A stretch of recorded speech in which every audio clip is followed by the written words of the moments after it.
স্বাগত জানাচ্ছি যুব ও ক্রীড়া মন্ত্রণালয়ের উদ্যোগে যুব উন্নয়ন অধিদপ্তর পরিচালিত ই-লার্নিং অ্যান্ড আর্নিং লিমিটেড বাস্তবায়নে দেশের ৬৪ জেলায় শিক্ষিত কর্মপ্রত্যাশী যুবদের ফ্রিল্যান্সিং প্রশিক্ষণের মাধ্যমে কর্মসংস্থান সৃষ্টি প্রকল্পের সফলতার গল্প অনুষ্ঠানে আমি শান্তা জাহান আপনাদের সকলকে স্বাগত জানিয়ে পরিচয় করিয়ে দিতে চাই আমাদের আজকে দুজন অতিথির সাথে। আমার সাথে রয়েছেন ময়মনসিংহ থেকে ইমন হোসাইন এবং চাঁপাইনবাবগঞ্জ থেকে মোহাম্মদ জাহিদুল হক জিশান। অনেক অনেক শুভেচ্ছা দুজনকে। কেমন আছেন? আলহামদুলিল্লাহ, আপনি কেমন আছেন? আপনি ভালো আছেন? খুবই ভালো আছি। দুজনকে অনেক অনেক শুভকামনা এবং স্বাগত আমাদের সফলতার গল্প অনুষ্ঠানে। একজন এসেছেন ময়মনসিংহ থেকে, একজন এসেছেন চাপাই থেকে, মানে দুজনের দূরত্ব কিন্তু বেশ, কিন্তু সফল হওয়ার কারণে অথবা একই প্ল্যাটফর্মে কাজ করার কারণে দুজন মানুষকে কিন্তু আজ আমরা একসাথে পেয়েছি।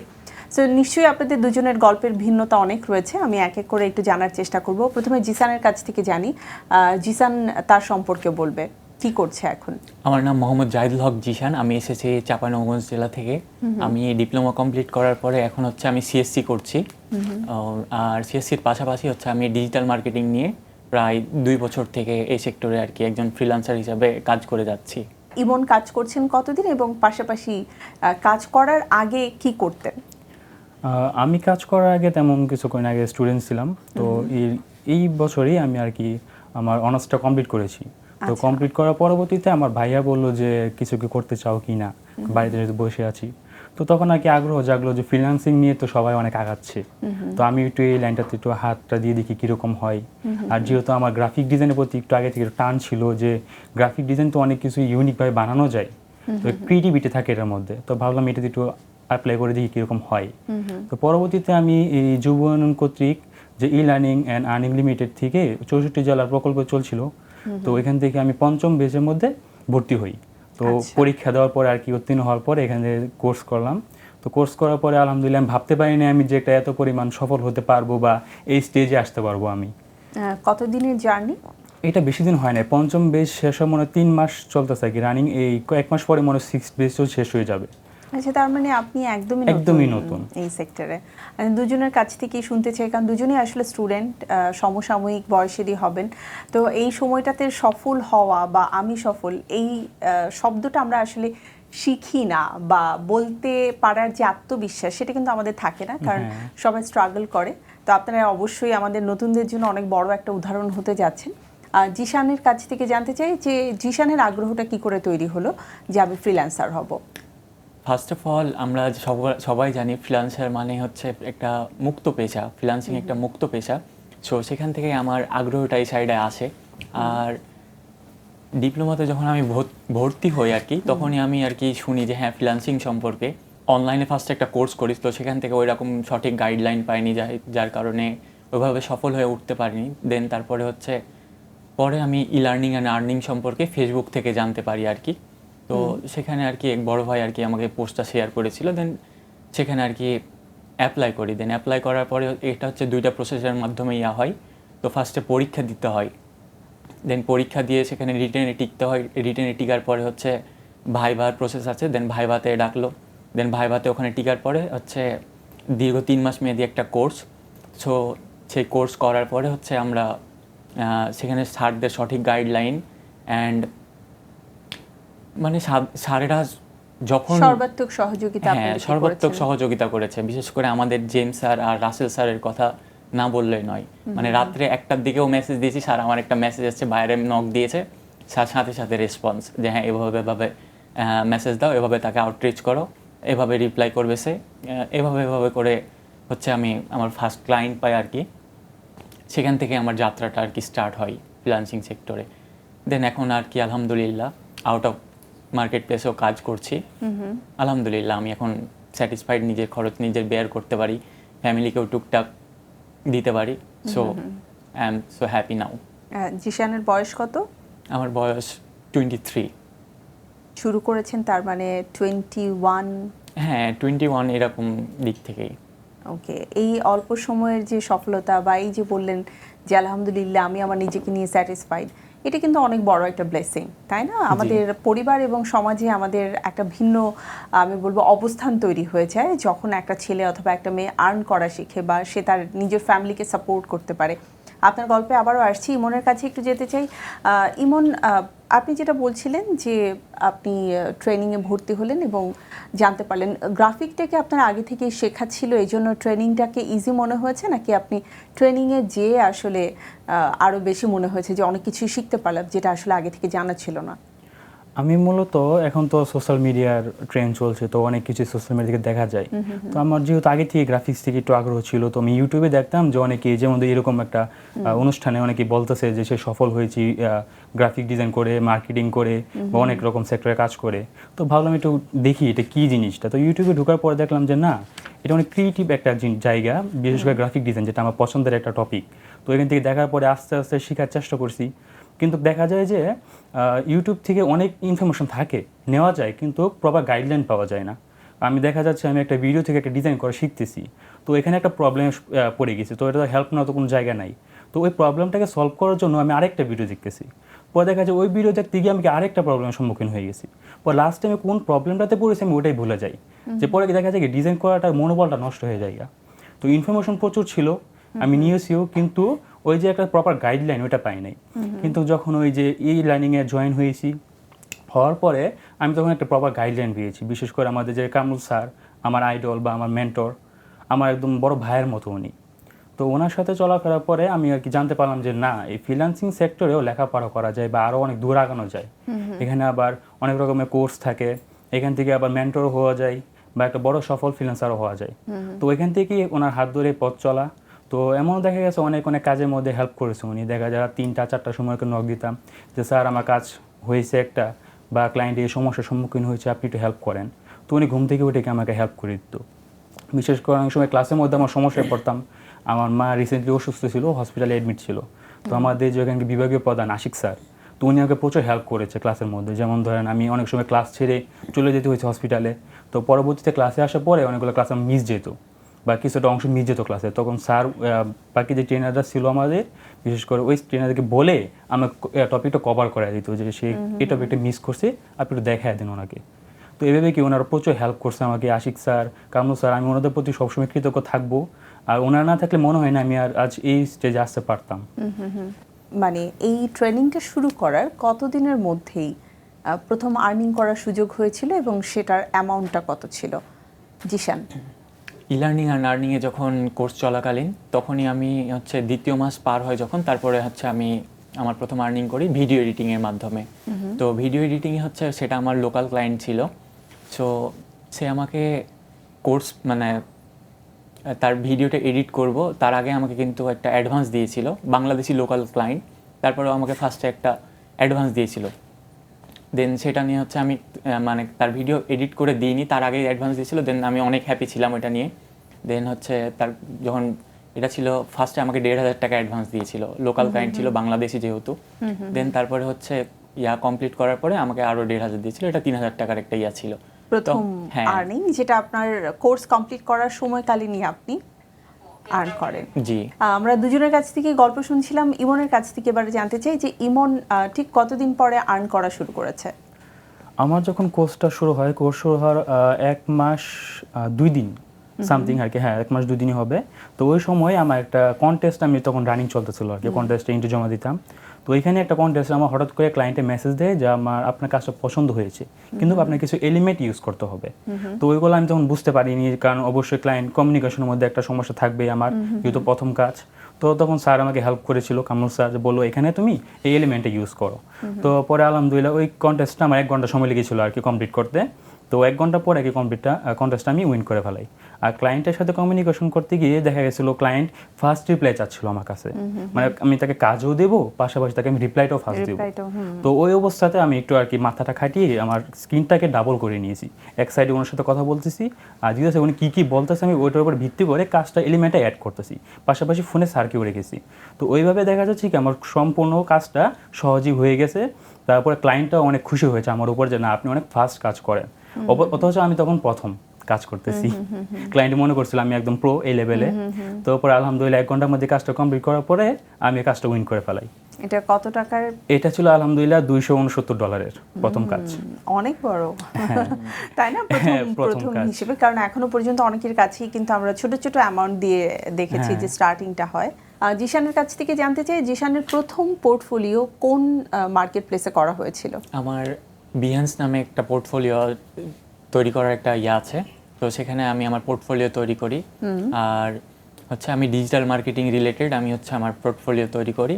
আর আমি হচ্ছে ফেসবুক অ্যাডস, ইনস্টাগ্রাম মার্কেটিং, এগুলো নিয়ে হচ্ছে আমি এখন পর্যন্ত কাজ করে যাচ্ছি। আর আলহামদুলিল্লাহ এখন আমার হচ্ছে আউট অফ মার্কেট প্লেসে ইরানি বায়ার আছে 2টা, আর ইন্ডিয়ান বায়ারদের সাথেও কাজ করি।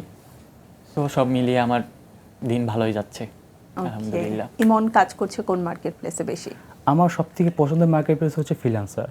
আপওয়ার্ক, ফাইবারও আছে, কিন্তু দেখা যায় যে অনেক সময় আপওয়ার্ক আর ফ্রিল্যান্সারের মধ্যে আপনার আপওয়ার্ক আর ফাইবারের মধ্যে আপনার বসে থাকতে হয়। ক্লায়েন্টে আসবে, আপনাকে নক দিবে, তারপরে কাজ পাবেন, কিন্তু আমার বসে থাকাটা পছন্দ না। যার জন্য আমি ফ্রিল্যান্সারে কাজ করি। ফ্রিল্যান্সার কন্টেস্ট থাকে, তার পরবর্তী প্রজেক্ট থাকে, আমি কন্টেস্ট করতেছি প্লাস প্রজেক্টে বিট করতেছি, যার জন্য কি হয়তো ক্লায়েন্ট পেয়ে যাচ্ছে অ্যাক্টিভ, এবং কি একটু কন্টেস্ট যদি উইনও হয়ে যায় তাকে একটা অ্যামাউন্টও পাচ্ছি আমি। তো ওই দিক দিয়ে দেখতে গেলে আমার ফ্রিল্যান্সিং প্ল্যাটফর্মটা অনেক বেশি ভালো লাগে, আর ওইখানে আমি কাজ করি। আর আমার পোর্টফোলিও হিসেবে ফ্রিল্যান্সারের মধ্যেই একটা অংশ আছে যেখানে কি পোর্টফোলিও দেওয়া যায় ডিজাইনের, ওইটা ইউজ করি। আর তার পরবর্তীতে আমি ইউজ করি বিহান্স, যেখানে কি পোর্টফোলিওটা অনেক ভালো হয়। বিহান্স থেকেও অনেক ক্লায়েন্ট পাওয়া যায় প্রচুর পরিমাণে। জিশান একটু বলবে যে আপনার এক্সপার্টিসের জায়গাটা আপনার টিচার কিভাবে করে আপনাকে জানিয়েছিল? আমরা যখন এই লার্নিং অ্যান্ড আর্নিংয়ে যখন হচ্ছে ক্লাস চলতো, সবাই একসাথে ক্লাস হতো, তার মধ্যে থেকে কিন্তু ক্লাসের মধ্যে থাকে না কেউ একটু বেশি কথা বলে, তার মধ্যে এই স্যারদের চোখের আড়াল, মানে তার মধ্যে সবসময় স্যারদের আর কি ইয়াতে ছিলাম যে হ্যাঁ এই ছেলে কিছু একটা, হ্যাঁ চোখের দৃষ্টিতে ছিলাম যে এই ছেলে কিছু একটা করবে। সেই ক্ষেত্রে স্যারদের সাথে একটা ভালো বন্ডিং ছিল। দেন হচ্ছে শুধু ক্লাসের মধ্যে নয়, স্যারদেরকে জ্বালাতাম প্রচুর যে স্যার এটা বুঝছি না, এটা কিভাবে হচ্ছে। দেন এগুলো থেকে আর কি আগ্রহটা বেশি ছিল আর কি। আর এমনি স্যারদের সাথেও সম্পর্কটা ভালো হওয়াতেও এটা হচ্ছে একটা প্লাস পয়েন্ট হিসেবে কাজ করেছে। ইমনের ক্ষেত্রে যেহেতু আগে থেকে গ্রাফিকের প্রতি আগ্রহ ছিল, স্যাররাও কি চেয়েছেন যে ঠিক আছে তাহলে তুমি গ্রাফিক ডিজাইনের প্রতি মনোযোগী হও? হ্যাঁ অবশ্যই।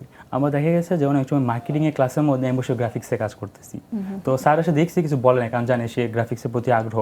প্রথম দিন থেকেই স্যাররা বুঝতে পারছে, যেহেতু যখন কামরুল স্যার আসছে ওনার এন্ট্রিতেই আমি একদম মুগ্ধ হয়ে গেছি, ওনার প্রতি আমার আকর্ষণ। তারপর স্যাররাও যখন দেখছে যে আমি গ্রাফিক্সের দিক দিয়ে অনেক ভালো পারফরমেন্স করতেছি, তো তখন তারা আমাকে কিছু বলে নাই, বললো ঠিক আছে তুমি গ্রাফিক্স দিক দিয়ে এগিয়ে যাও। আর আমাদের ল্যাবের মধ্যে সবথেকে দুষ্ট ছিলাম আমি, সবথেকে ট্যালেন্টেডও ছিলাম আমি, এবং সবথেকে অ্যাক্টিভও ছিলাম আমি। যে কোনো বিষয়ে আমাকে পাওয়া যেত। এমনকি আমরা যখন আমাদের যে ক্লাস পিরিয়ডটা ছিল 8 ঘন্টার, তো এখানে 8 ঘন্টা ক্লাস করার পরে দেখা যেত বাসায় চলে যাওয়ার পরে 1 থেকে 1.5 ঘন্টা একটা রেস্ট নেওয়ার পরে কম্পিউটার নিয়ে বসতাম। আমাদের বন্ধুরা যে ছিলাম আমরা, যারা আমাদের ক্লাসমেট ছিল, তো এখানে আমাদের একটা মিট গ্রুপ ছিল। একটা হচ্ছে কি অ্যাক্টিভ পার্সোনাল গ্রুপ, আর একটা হচ্ছে কি হেল্প গ্রুপ, যেখানে আমরা আমাদের যে 75 জন, মানে আমার বাইরে 74 জন ভাই বা বোনেরা আছে, ওদেরকে আমরা হেল্প করতাম। ওইখানে যারা কাজে আটকে পড়তো ওরা এখানে আসতো, হেল্প নিয়ে চলে যেত। তো আমরা কি ওখানে চলে গিয়ে তাদেরকে হেল্প করতাম, তারপর আবার আমাদের গ্রুপে এসে আমরা কাজ করতাম। দেখা যেত রাত 3টা-4টা পর্যন্ত আমরা কাজ করতেছি একসাথেই। তো তখন একটা ভালো লাগা সৃষ্টি হচ্ছে যে না, আমার সাথে আর কয়েকজন কাজ করতেছে, আমি একাই শুধুমাত্র, হ্যাঁ আমি শুধুমাত্র নেই। তারপর তো ওরাও অনেক সফল হয়েছে, ওরাও কিছু কিছু কাজ করেছে আমার সাথে বসে, বা যে কাজে তারা আটকে গেছে আমি তাদেরকে হেল্প করে দিয়েছি, বা আমি না পারলে আমাদের স্যার হেল্প করে দিয়েছে। তো দেখা গেছে একদিক দিয়ে যে সবাই মিলে আমরা সফল হতে পারলাম, অনেকটা আগাতে পারছি, এবং সবাই অনেক হ্যাপিও আছে এটা নিয়ে। এখনো পর্যন্ত আপনাদের সর্বোচ্চ আয়ের যে পরিমাণ সেটা জানতে চাই। জিশান 1 মাসে এখনো পর্যন্ত সর্বোচ্চ কত আয় করেছে? আমি 1 মাসে সর্বোচ্চ $700 পর্যন্ত আর্ন করেছি। ইমনের এখনো পর্যন্ত সর্বোচ্চ আয় কত? আমার যেহেতু ক্লাস টাইম পিরিয়ডটা অনেক শর্ট, 3 মাসের আমার সময়টা, তো এখানে আমি তেমন মোটামুটি আর্ন করতে পারি নাই, কিন্তু আমার যে 1 মাসের যে ইনকাম হয়েছিল ওটা আপনার ছিল 1 মাসের ছিল $670 সর্বোচ্চ। আর আমি যে এখন পর্যন্ত ধরি তাহলে আমার ইনকাম প্রায় 1500 উপরেই আছে। আপনাদের কি মনে হয় যদি ই-লার্নিং এর এই প্রশিক্ষণ না থাকতো তাহলে আপনাদের সফল হওয়া বা আপনাদের জার্নিটা এত সহজ হতো? না, আমার মনে হয় না এত সহজ হতো, কারণ আমি প্রপার যে গাইডলাইনটা আছে এটা আমি এখানে আসার পরে পেয়েছি। আর এর বাইরে আমি কোথাও এরকম গাইডলাইন পাই নাই যেখান থেকে আমি আগাতে পারবো। এখানকার স্যাররা যে পরিমাণ আন্তরিক, আমার মনে হয় না কেউ এত পরিমাণ আন্তরিক হয়ে আমাকে শিখাবে আর এতটা সময় দিবে আমাকে। এই জন্য আমি সবসময় তাদের প্রতি কৃতজ্ঞ থাকবো। জিশান? হ্যাঁ, ইমন যা বললো এটা একদম ট্রু। হয়তো বা ইউটিউব থেকে বা অন্যান্য প্ল্যাটফর্ম থেকে বা বিভিন্ন অনলাইনে কোর্স এখন বিক্রি করে, বাট সেখান থেকে যে আমাদের টিচাররা যে আন্তরিক, এই আন্তরিকতা হয়তো বা অনলাইনে পাবো না। তারপরে যে মেন্টরের যে সাপোর্ট, এটা মানে আমরা প্র্যাকটিক্যালে যে সাপোর্টটা পাবো এটা অনলাইনের ওই রকমভাবে কেউ আমাদের সম্ভব প্রোভাইড না। করবে না। তার জন্যে বলবো ই লার্নিং অ্যান্ড আর্নিংকে অবশ্যই অনেক ধন্যবাদ, আর যুবোন্নয়নকেও ধন্যবাদ যে এত সুন্দর একটা কোর্স লঞ্চ করার জন্যে। এখন আপনাদের দুজনের কাছে আরেকটা প্রশ্ন হচ্ছে, সবাই তো এখানে মানে পরীক্ষা দিয়ে টিকছে না, রিটেনে টিকলে হয়তো ভাইভাতে হচ্ছে না বা কোনোটাতেই হলো না, তারা আসলে কিভাবে নিজেদের স্কিল ডেভেলপ করতে পারে? কারণ আপনারা যেহেতু একদমই তরুণ, ইয়াং, সো অন্যান্য তরুণদের জন্য যদি কোনো ভালো পরামর্শ থেকে থাকে, ইমন বলুন। তাদের ক্ষেত্রে আমি একটাই পরামর্শ দেব যে সফল হতে চাইলে অবশ্যই ধৈর্য ধরতে হবে, আর ধৈর্য ধরতে গেলে অবশ্যই কাজ করতে হবে। তো আমি এখন চান্স পাচ্ছি না, তার মানে এটা নয় যে আমি পাবো না কখনো। অবশ্যই সফল হতে গেলে ধৈর্য ধরতেই হবে। তো আমাদের অনলাইন প্ল্যাটফর্ম আছে, সে চাইলে কি করতে পারে, এখান থেকে কিছু না কিছু স্কিল শিখতে পারে। যেমন আমি লার্ন করেছি, আমি হয়তো গাইডলাইন পাইনি, কিন্তু আমি কিছু স্কিল পেয়েছি, যার জন্য আমি এখানে আসার পরবর্তীতে আমি একটা মাস্টার স্ট্রোক দিতে পারছি বা আমি উপরে দিকে আগে যেতে পারছি এখান থেকে আসার পরে। তো আমি এটাই বলবো, ওরা যারা আসতে চাই বা যারা এখন হচ্ছে না, 2টা বেস 3টা বেস তারা পার করে ফেলছে, এখন তাদের হচ্ছে না, তারা লেগে থাকুক, একটা না একটা সময় হবেই। এখন যুব উন্নয়ন থেকে একটা প্রকল্প চলতেছে, এর পরবর্তীতে আরেকটা প্রজেক্ট শুরু হবে, এরপরে আরও কোনো প্রজেক্ট হবেই, একটা না একটা প্রজেক্ট কিছু চান্স পাবেই যদি লেগে থাকে।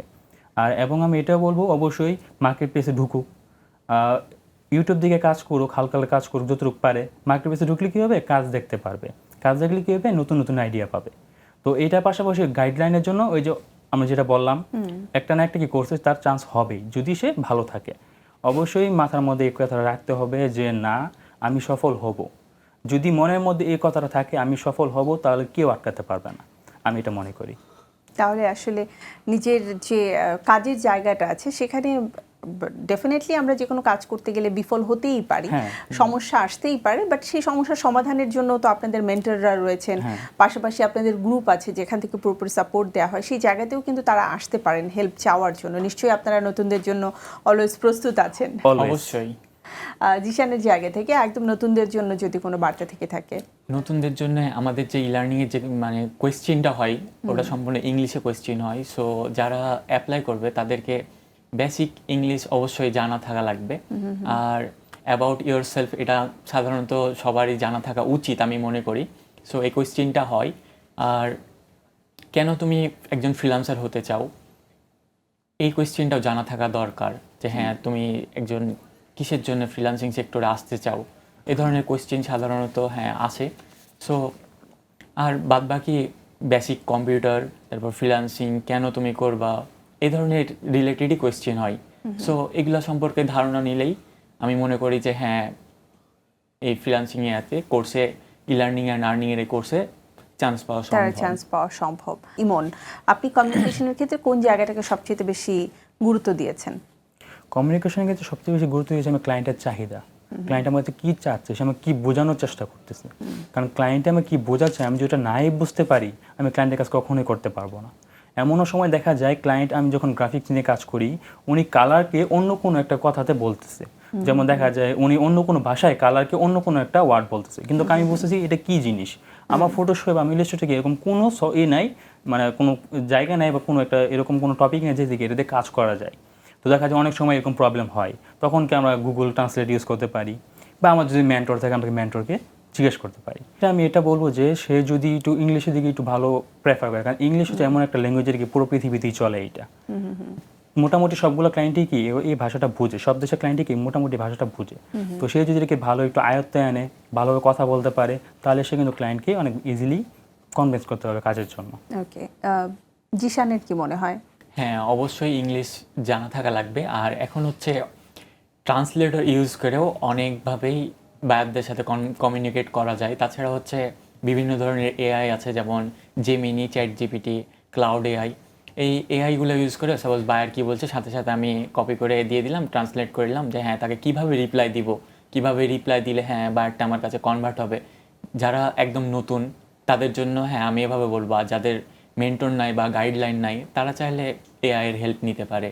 AI Okay. এখন আমাদের জন্য অনেক সহজ করে দিয়েছে যাত্রাটা। সবকিছু কমিউনিকেশন যে কোনো কিছু সম্পর্কে জানা খুব ইজি হয়ে গেছে। জি। তার মানে আসলে এক কথা যদি আমরা বলতে চাই, শুধুমাত্র আমি যে কাজটা করছি সেই কাজটাতে দক্ষ হলেই হবে না, পাশাপাশি আমার ক্লায়েন্টকে ডিল করার জন্য কমিউনিকেশন স্কিলটাকেও অনেক বেশি রিচ করতে হবে এবং এটার জন্য প্রতিনিয়ত কিন্তু আমাকে আপডেটেড থাকতে হবে, তাই না? হ্যাঁ, যে নতুন জি। নতুন আপডেটেড ভার্সনগুলো আসছে, যে ল্যাঙ্গুয়েজগুলো ব্যবহার হচ্ছে, ইভেন এখন অনেক ওয়ার্ডসও রয়েছে যেটা হয়তো আমরা বুকিশভাবে পড়ে বড় হয়েছি, সেই ওয়ার্ডগুলো না, অন্য ওয়ার্ডগুলো ব্যবহার হচ্ছে, সেগুলো সম্পর্কে আসলে আপডেটেড নলেজ আমাদের অলওয়েজই রাখতে হবে। সো এটা অনেক ইজি আপনারা যারা তরুণ রয়েছেন আপনাদের জন্য, কারণ আপনারা সবসময়ই মানে নতুন কিছু শেখার জন্য উদ্যোগী থাকেন। আর বিশেষ করে আপনাদের দুজনের সফলতার যে গল্প আমি শুনলাম, তাতে আসলে আমি নিজেও অনেক বেশি ইন্সপায়ার্ড হচ্ছি যে এত অল্প বয়সে এত সুন্দরভাবে আপনারা কাজ করে যাচ্ছেন। নতুন যারা রয়েছে তারাও নিশ্চয়ই আপনাদের কথা শুনে, গল্প শুনে আপনাদের সাকসেসের দিকে তাদের আমি বলবো একটা চমৎকার পজিটিভ দৃষ্টিভঙ্গি থাকবে। অনেক অনেক শুভকামনা থাকলো আপনাদের দুজনের জন্য। আরও অনেক সফল হন এবং সফলতার গল্প নিয়ে আবারও নিশ্চয়ই দেখা হবে আপনাদের সাথে। ধন্যবাদ ইমন এবং জিশানকে। আপনাকেও ধন্যবাদ। আপনাকেও ধন্যবাদ। প্রিয় দর্শক, এই ছিল আমাদের আজকের সফলতার গল্প অনুষ্ঠানের সময় শেষ, বিদায় নিতে হচ্ছে। তবে যাবার আগে একটা কথাই বলতে চাই, সফলতার জন্য আসলে কখনো বয়স অথবা আপনি কত বড় হয়েছেন এটা গুরুত্বপূর্ণ নয়। আপনি কখন সফল হতে চাচ্ছেন, কিভাবে আপনি আপনার যে দক্ষতা রয়েছে, আপনার যে অভিজ্ঞতা রয়েছে বা আত্মবিশ্বাস রয়েছে সেটাকে কাজে লাগাতে পারছেন, তার উপরেই আসলে সফলতা নিহিত। তো সবাই আমরা আসলে সময়ের অপেক্ষার না করে যদি এখন থেকেই নিজেকে কাজে লাগাতে পারি, নিজেকে আত্মবিশ্বাসী করে তুলতে পারি এবং সেই জন্য স্কিল ডেভেলপমেন্টের দিকে একটু জোর দেই, তাহলে বোধহয় সফলতা আমাদের প্রত্যেকের জীবনেই আসবে। আর সফলতার যে সংজ্ঞা রয়েছে সেটা আসলে সবার জীবনে এক না, তবে অর্থনৈতিক সচ্ছলতার সংজ্ঞাটা সবার জীবনেই কিন্তু এক। তো আপনারা সবাই সফল হন এবং সফলতার গল্পের আয়োজনে সবসময় চোখ রাখুন। আমরা আবারও ফিরে আসব নতুন অতিথিদেরকে সাথে নিয়ে। সবাই ভালো থাকুন, চোখ রাখুন জিটিভিতে। দেখা হচ্ছে পরবর্তী পর্বে। আল্লাহ হাফেজ।